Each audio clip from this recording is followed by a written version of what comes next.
Moondog here. We are at the Arken booth at SHOT Show 2024, and we're going to interview PewView. So let's go meet him. PewView is a popular YouTube channel with over 800,000 subscribers, created and hosted by Nick Johnson.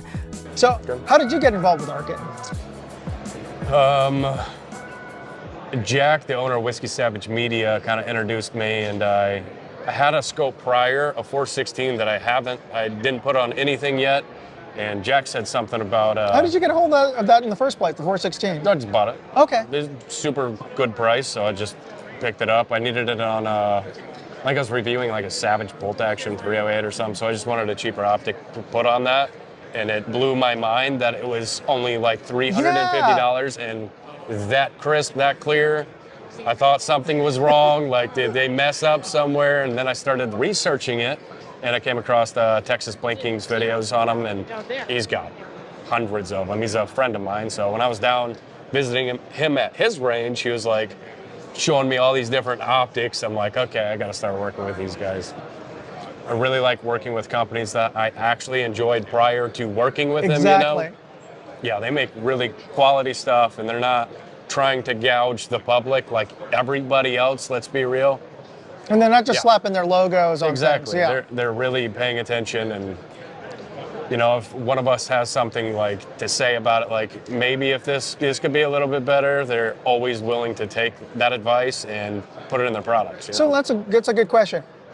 What kind of advice would you give Arken in terms of their newest products? Like, have you had a chance to shoot the EP8? Absolutely, yeah. So what's your thoughts on that? I love it. I think they crushed it right out of the box, honestly. I wouldn't tell them to change a thing. I like the reticle. I like the movement, like the lever throw.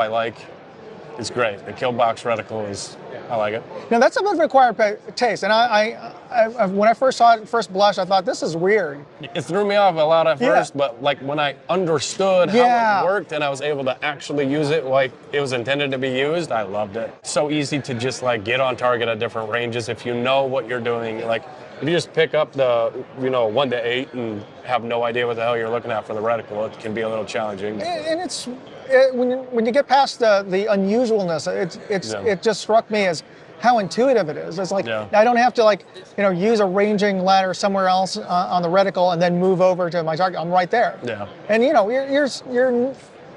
you're never going to be 100% on in terms of ranging, and there's just so many other variables in there anyway, but at least you're pretty darn close to begin with. Yeah, for sure. Yeah. And I like kind of the busy scope looking thing. I like a busy reticle. I don't like just the crosshairs with a dot in the middle. I like being a speed shooter, I don't have time to dial in, so I like holdovers. And if I have just even like just a couple of reference points. Right, just reference points to like quickly hold and pull the trigger on stuff. So I like that. Watch my full interview with Nick on my YouTube channel. Be sure to hit like and subscribe.